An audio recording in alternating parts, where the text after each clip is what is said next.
This week on the I Love Funny Women podcast. Really what makes me come alive is all of the cookie baking. It's like what I live for every year. It looks like we're storyboarding, but we're just doing stand-up. Totally, completely. Yeah, I mean, it was just supposed to be this like devilish metal good time, and I ended up calling it the red wedding cake. Now I think my cousin might be a little jealous because Pops and I are the best of friends now too. I think I stole Pops. Oops.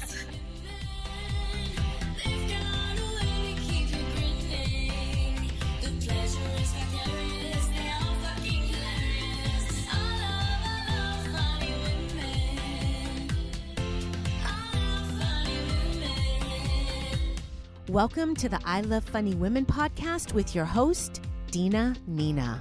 Hello, everyone, and welcome to this episode of the I Love Funny Women podcast. I am your host, Dina Nina.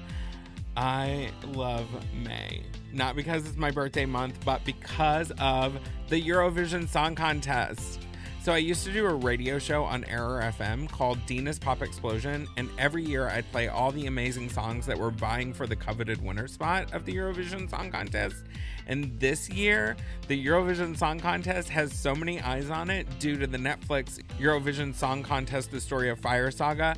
But you guys, it's a real thing, and it is glorious. So here are my top 5, although I rarely pick the winner. But at number 5, I have James Newman from the UK with Embers. Number 4, The Roop from Lithuania with Discotheque. Number 3, Eden Aline from Israel with Set Me Free. You guys, it's so good. Number 2, Sinhit from San Marino with Adrenalina. And number 1, I have Destiny from Malta with Jimakas. She is so much fire, you guys, and she's just 18 years old. She won the Junior Eurovision Song Contest in 2015. And in 2017, she slayed the Britain's Got Talent stage. And she was only 14. And I am obsessed. So honorable mentions go out to Sweden and Spain. I'm so excited to watch this week. So it starts on Tuesday the 18th and it goes all the way through Saturday the 22nd. So if anybody is watching and wants to get in a conversation, hit me up on the socials at Dina Nina Martinez. I'd love to geek out over Eurovision with all of you guys. Also, a huge thank you goes out to Venture with Vanessa from Instagram. Thanks for the shout out. We would love to hear from you. Post a video on Instagram, tag at I Love Funny Women with the hashtag HeyDina, and you could be on the podcast or even on our YouTube. And we'd be so grateful if you could give us a 5-star review on Apple Podcasts. It really helps us with our visibility and helps this little podcast grow. Hey, this is Door Girl Greg, and you're listening to the I Love Funny Women podcast. So let's get into the news. The day we've all been waiting for has finally arrived. The CDC announced last week that if you're fully vaccinated, you ain't gotta wear a mask. Although there are still spaces like planes, trains, buses, and congregate living that require mask wearing, those of us who had gotten the jab are free to get up into each other's face mask-free. And as you can easily tell who's vaccinated or not, this is going to be great. So many of us who are fully vaccinated will continue to wear masks in public spaces and should feel comfortable doing so. I also fully expect antagonism from those who are, well, antagonistic. Liz Cheney is out and Stefanik is in. Cheney, who has vocally opposed the big lie, survived an ousting just weeks ago, but Trump's iron clinch on the Republican Party has proven too much. Cheney was removed from party leadership and replaced with Elise Stefanik, and let's be clear, Cheney is conservative. Very conservative. While Stefanik is conservative, but not as conservative as Cheney, the GOP has proven that they have no principles except to protect and defend their Führer. Hell Trump! Usually the winners rewrite history, but last week the GOP downplayed the January 6th insurrection. Representative Andrew Clyde had this to say: There was no insurrection, and to call it an insurrection, in my opinion, is a bold-faced lie. Watching the TV footage of those who entered the Capitol and walked through Statuary Hall showed people in an orderly fashion staying between the stanchions and ropes taking videos and pictures. You know, if you didn't know the TV footage was a video from January the 6th, you would actually think it was a normal tourist visit. Really? Orderly? Normal tourist visit? Were we watching the same thing? I'm so confused. We all saw what happened on that day. I obsessively watched the event in real time, and they were coming after members of Congress. And you're saying that it was a normal tourist visit? Internet trolling is one thing, but you guessed it, Marjorie Taylor Green is the consummate troll. If you put her on a pencil and twist her hair looks hilarious. This GOP mosquito who just won't die is at it again, trolling Alexandria Ocasio-Cortez and her staffers in person in what can best be described as stalking, allegedly. I know we're feeding into her plan to dominate the media, but seriously, she's a train wreck and I can't look away. Finally, the pepper to Marjorie Taylor Green's salt, Matt Gaetz, seems to be slipping deeper and deeper into the boiling pot that's full of hot water. Like a poor little lobster, Gaetz is acting like it's not getting hot, but former associate Joel Greenberg has pled guilty to quite a few federal charges, which include sex trafficking. Greenberg is cooperating with feds amid allegations that Representative Gaetz had a post-event after-party where he did cocaine with escorts. I mean, who hasn't, though? That's all we have for this week's news. Now let's check in with our resident sextrologist, René Heiden. The sun moves on through Taurus and trines with Pluto and Capricorn. Transformation is the theme. As the sun enters Gemini, we tune into our internal guidance for some sexy, intuitive playtime.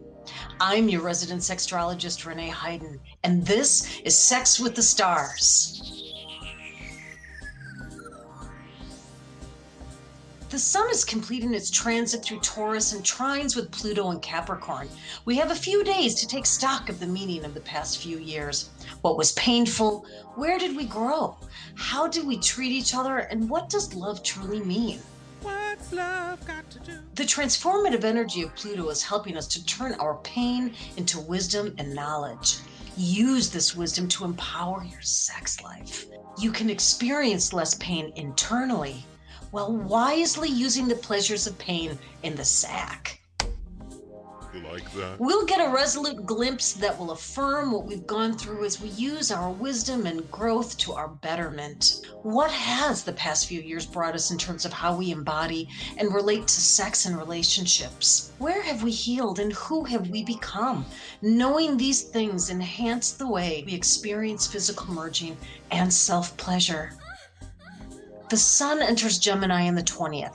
You have permission to set the adulting aside and to really delve into the joy and freedom of the playful energy that Gemini is ushering in. Here's your seat. Listen to your inner child and honor their voice so that you and your partner can bring in more freedom and joy into your relationships.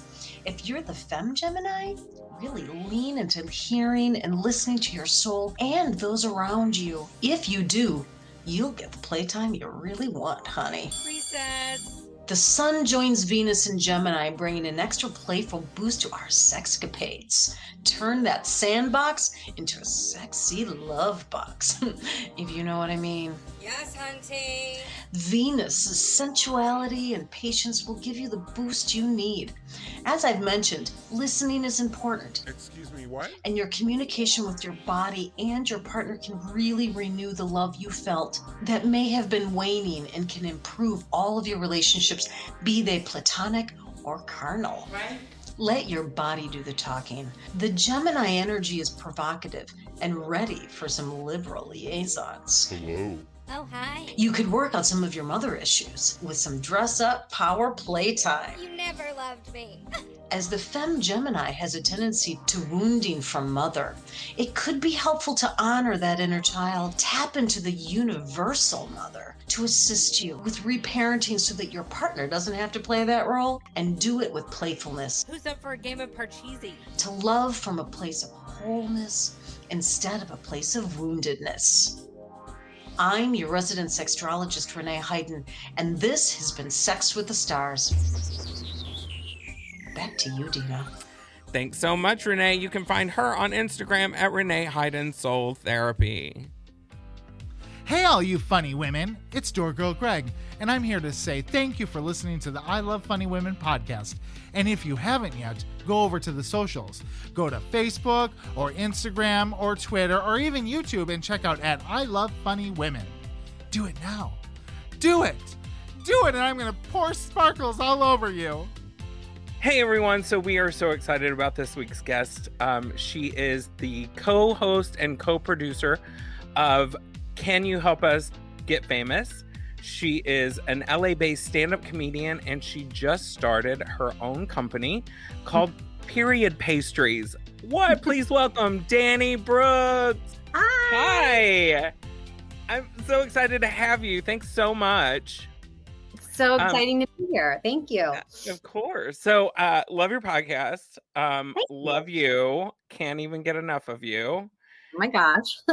Let's start with how you got into comedy. Well, after I had my second child, I basically just decided that I was not too tired anymore and I could go back to doing some sort of performing. And it was something that people had mentioned to me over the years I should try doing. So I just decided to take a stab at it. I took my first class over at Flappers. I think it was in 2018, back in February. And then, so it's been about three-ish years, I guess, I've been doing stand-up. And since then, I've taken a lot of classes with Bobby Oliver over at Dow Comedy Studio. So it's been only a couple years, but I really love it so far. Awesome. We know Bobby really well over there. Oh, Yeah. That's really rad. I love that you're like, I had enough energy to do comedy. I didn't think I could do it. And you know what? I really think that I found it at the right time, because I think when I was in my early 20s, it would have been I would have gotten myself into trouble, I think, with my mouth. And I think now I'm more myself. I knew who I am, in my 30s. So I think it's just better this way. Totally. If I would have started in my 20s, my mouth would have gotten me in trouble, but so would everything else. Exactly. Everything happens when it's supposed to, right? Yeah, totally. So how do you manage being a mother to two children and doing comedy? That's like, it's a lot. Well, before the pandemic, there was a lot of babysitters helping me. So I would get home from work when I was doing production accounting before. So I'd be racing home from a studio, picking up the kids, coming home, and I would have about 20, 30 minutes with them before I'd be going back out the door to wherever I was going for a mic or for a show. And if I didn't have a babysitter, my husband is always super supportive and, takes over when I can't be there. We do a pretty good job of having a balanced parenting lifestyle. So yeah, it's a lot. It's a lot. And with the pandemic, it's just everything's been flipped on its head, so the Zoom thing, a lot of people don't like it. Right. But I mean, I'm not saying I love it, but it's a lot easier to parent this way than it is to, having to be going to a studio for the podcast, having to go to all over town for different mics and shows or whatever. So it has its benefits, but I do miss, being in person. Stage. Yeah. Is it coming back in LA? Yes. So I just went to an open mic that was in like a backyard. That was very cool. It was an all women's mic called Witty Titties. Oh. Yes. Genesis Soul is the producer for that one. And she actually had me come and sell my period pastries there. And I did the mic. So that was exciting. And then I did do a show at Dow that was outdoors. But that's it so far. I think now that with the new restrictions, a lot more is going to start opening up. So we'll see what happens. I think Zoom is still going to remain in place, though, don't you? Yeah, 100%. And I think I've been saying this from the start, like the convenience of doing online comedy and for both performers and access to audience members. Like I moved from Los Angeles in 2012 and I've been working with comics from LA that I know for this whole time period. And it after not seeing them forever and all of a sudden being on shows with them, it's like, I want to talk to you now off the camera right now, it's been exciting, right? And then you get to meet people from all over the world. I was doing some mics with people in one of them was in China maybe or something. It's crazy. I think that was the furthest away when I was doing one. It was just nuts, but it was really fun too. Exciting, isn't it?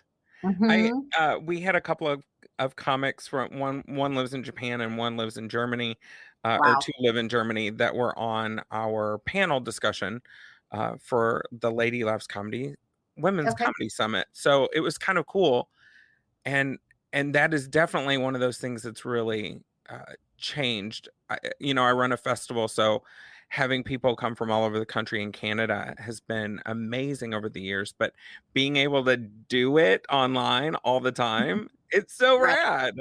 Yeah, it does have its benefits. I mean, I know the festival that Bobby's doing, it's kind of going to be a mix this year, so that should be fun. Whereas last year it was all on Zoom because of the pandemic. So it'll be nice to have a blend of that, because I was worried that some people who we've been doing mics with for, over a year with would miss out on it because of, whatever travel restrictions there are, whatever, but kind of get to do both of them, which is pretty neat. Yeah. I teach stand-up too, so a lot of You my do? students, that just came through class right before the pandemic. I was like, they're going to get lost. How is this going to happen? And I've seen a few of them really shine doing virtual this whole time. So it's been kind of interesting and cool. And I think they'll be better for it on stage, Yeah, I noticed when I did the mic the other night that I just feel a little bit more comfortable because with people staring at you, I guess. Because like when you're usually doing stand up and the audience is harder to see, for example, you can't be as conversational, and on Zoom sort of forces you to be a little bit more conversational because everybody's looking at you if they've turned on their camera. So now it makes it a little bit more comfortable making eye contact with people, because as a newer comedian, it's like that's still something that frightens me, is just like interacting directly with someone right in front of me. But I'm getting a little bit better at it, so that's good. Awesome. And kudos for you for continuing throughout the pandemic. Oh my gosh. For a minute, I didn't do anything. For a minute, I think it was like February through April, I was like, I'm not doing anything. I don't want to sit in front of the computer and do all this. And then by April, I was like, I miss it. And I just started finding mics. I was like, if this is what we have to do, this is what we're going to do. So, I gave into it, and now it's like the opposite. Now it's like, oh my God, I have to put away all of my Zoom notes to go on stage and not use my little note cards, I mean, whatever. Yeah, right. That has been a saving grace of doing new material with everything taped on my ring light. It's just like papers all around. It looks like we're storyboarding, but we're just doing stand-up. Totally, completely. Why do I have sketches on my stand-up notes? Like so random. I love it. So let's talk about Period Pastries, because I really you followed us on Instagram through Period Pastries, and I just became obsessed with the food that you're creating, because I'm fat and I love food. I have an emotional void and I love pastries. It's How did you get into baking, first of all? I had always loved sweets growing up. I think that's one thing my mom would tell you. There wasn't probably a night after school that I didn't have ice cream before bed or whatever. And, I used to be the kid who'd be like, Mom, can we get the box of brownies at the store or whatever? And then eventually I would randomly make things from scratch. But what I always loved most was Christmas time. And I always thought I loved Christmas because of, the obvious reasons like gifts and everything. But really what makes me come alive is all of the cookie baking. It's like what I live for every year. And it makes me feel so happy when I'm baking. And so as the holidays got closer during the pandemic, I started just, saying, well, why don't I try something different? So for Thanksgiving, I tried to make a pumpkin pie, and it turned out really great. And then for Christmas, I made a cheesecake, and it turned out really great, in addition to like all the cookies and stuff that I usually make. And then I made this ridiculous apple pie for New Year's Eve. And my friends were like, okay, so like you have to start selling this stuff. It's too good. And so then I got cocky, and I was like, well, you know what I'm going to do? I'm going to learn how to make macarons.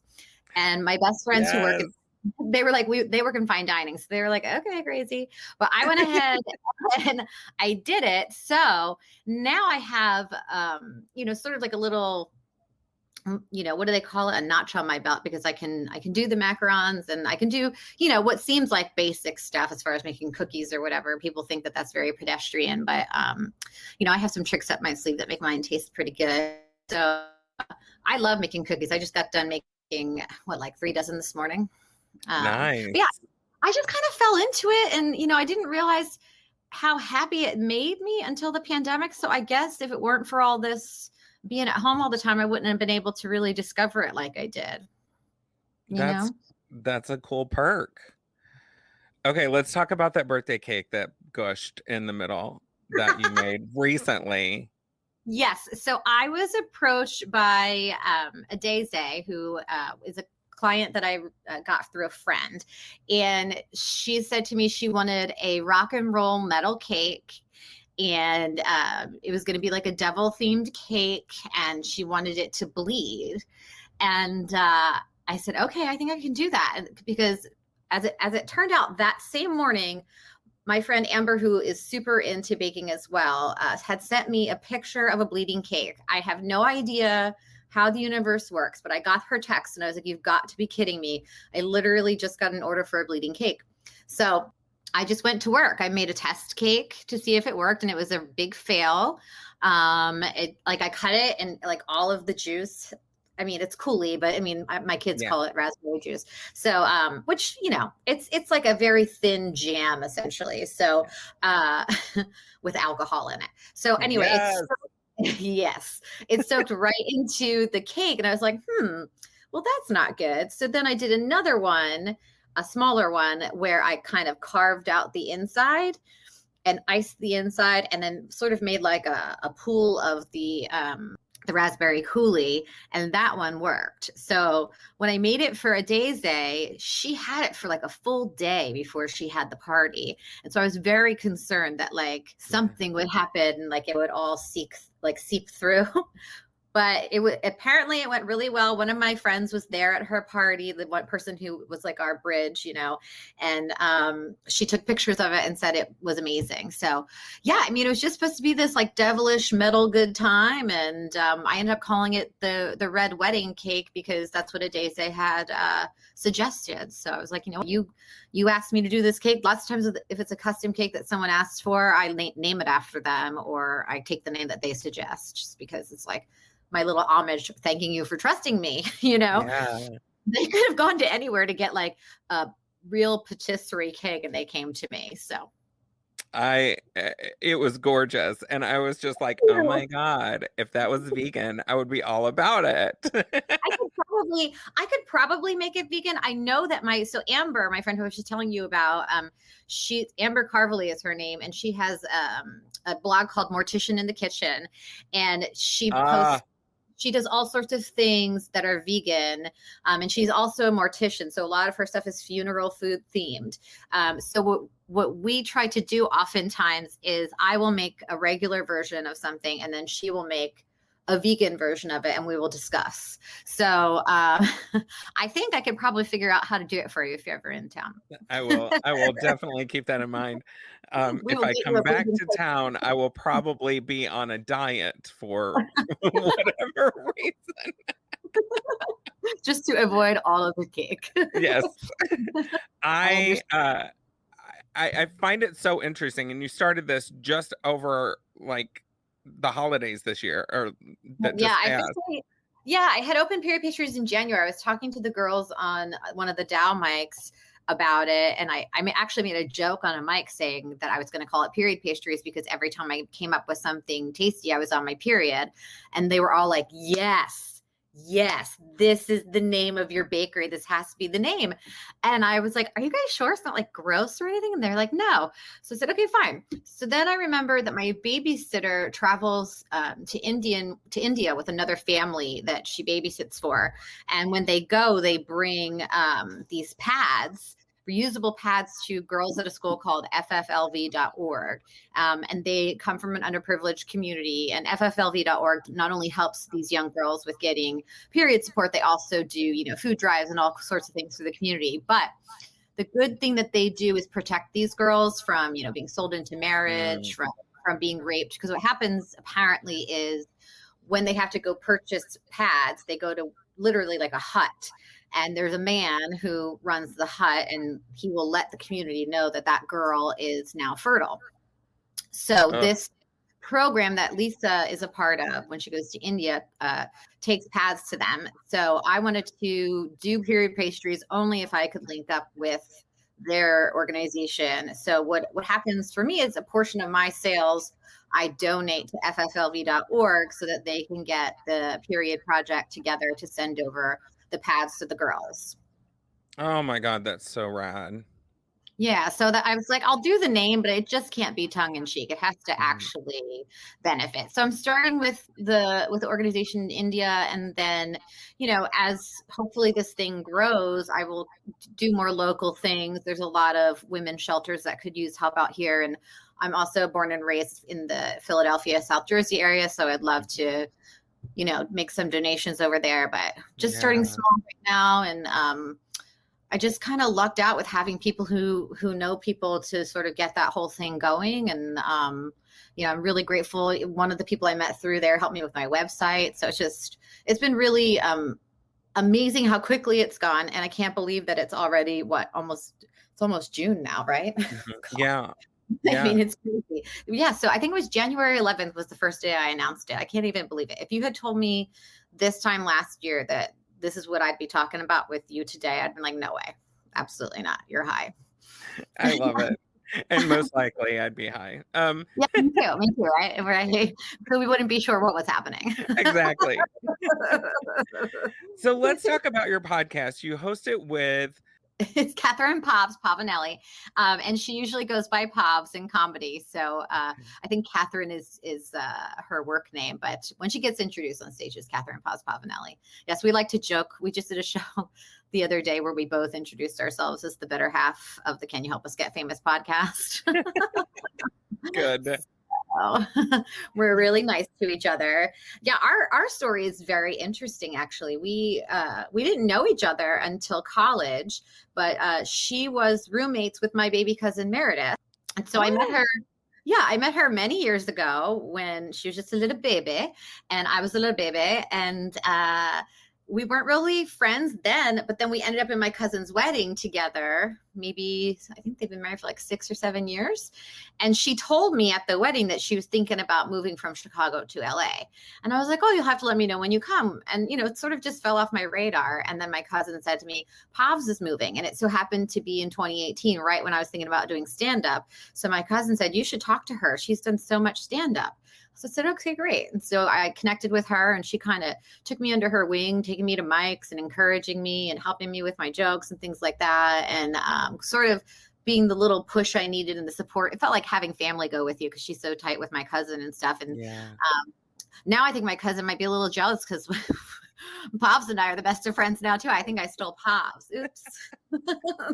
It happens. So can you help us get famous? How did that come about? Because that's always everyone's question right now. Like, can you help me? I know. Well, that's what we started thinking about how many people we know. And in particular, me, having lived in LA since 2005, I've worked at, 3 major studios, a couple independent places. I've made a lot of contacts over the years. So we got to talking about that. And she was like, we need to do a podcast. We couldn't come up with a name, but we knew we wanted to do something that was obnoxious. And we knew we wanted to do something that was like asking people to help us get famous. We just didn't really know what we were going to do. So when we came up with the concept, we decided we would do celebrity gossip. We would do a guest interview with some sort of professional who's either up and coming or someone who's very well established in their business, and then we would do a film review of the guest's choice. And so we are now, I think we just recorded our 57th episode and we're in season 3. And it's just nuts. Like, I can't believe how long we did it for. We did almost a whole year on Zoom as well. We used to record over at the Ruby in LA, which is sadly now gone. Now they moved it to downtown LA. And I think they lost their spot again during the pandemic. And then we did Pincroft Loft. But yeah, we've been really lucky with having a lot of different guests from all around the entertainment world. We've had executive producers, from writers, assistants, makeup artists, accountants, because I know a lot of them too, unfortunately, from having worked in finance for so long.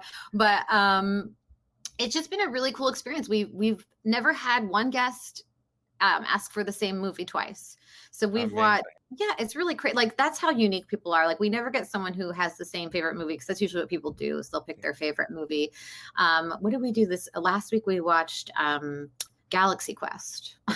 Oh my God, I love that movie. I hadn't seen it in forever, and I totally forgot like the premise of it. And I got really high before I watched it, and it was so funny. And I realized like the reason I might not have remembered a lot of it is because you're supposed to be high, and I probably watched it when I was like really, really way too young to understand or grasp that I needed to be high to watch this movie. Fair. I've only seen it not high. So I'm going to have to watch it high now. Yes, you should. It's really good. I love it. Missy Pyle's in that movie. I just was like, I love her. Yes, it's so good. There's so many people in it that I didn't even realize were in it then, that are now like super famous for other reasons, like Rainn Wilson is randomly in there. I had no idea. And the thing, especially watching it as a nerd, it's brilliant. Like yes. I just remember thinking, oh my God, this is so funny. Right. I get it. Yeah, it's just like, and it's funny, like I'm not a huge Star Wars fan, but I loved Star Trek growing up. My dad and we would always watch that. So like when I saw that movie, I was just like, oh my gosh, they are really like nailing it with what that show was like and how ridiculous it was. So what's your favorite movie? My favorite movie, I would say I have two. I love the movie American Beauty, and I also love the movie Life is Beautiful. Okay. Those are my two faves, I would say. Very serious. I like drama. I love it. I love drama too, but I kind of have like different, like I have 4 movies that I'm obsessed with. So Muriel's Wedding is my all-time favorite movie. All-time favorite movie. Check. So, and then Practical Magic. Well, that's a good one too. I love that. But then I get serious with East West, which is a French film with Catherine Deneuve, and it's like the most beautiful movie I have ever seen in my life. It's gorgeous. Oh. Yeah. Well, we'll have to have you on the podcast so you can make us watch one of those movies. I don't think we've done it. Let's do it. I don't think I can help you get famous, but at least nobody can. That's the best part. It's so funny. Like the last question we ask everyone in their interview is, how can we leverage your fame and contacts in order to help us get famous? And it is it like literally brightens our day to watch some people squirm, and then other people get like really nervous.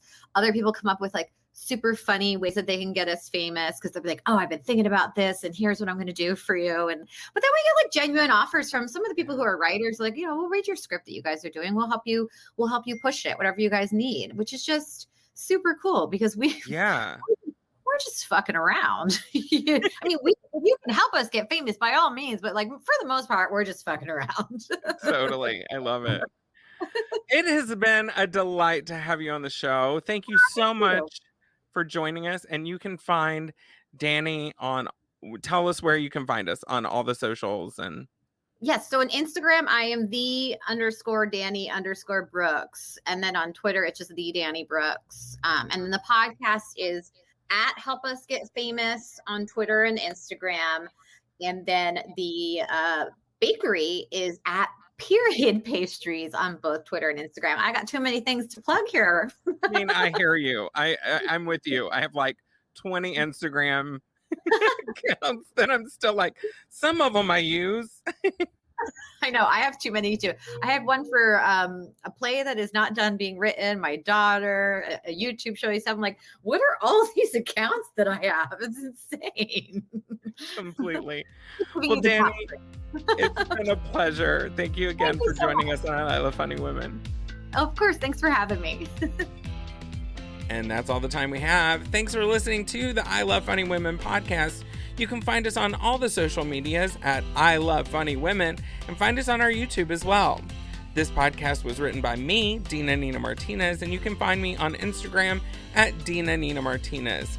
Find our guest Dani Brooks on Instagram at _Dani_Brooks. You can find our glamorous store girl Greg on Instagram at Gigi Potter.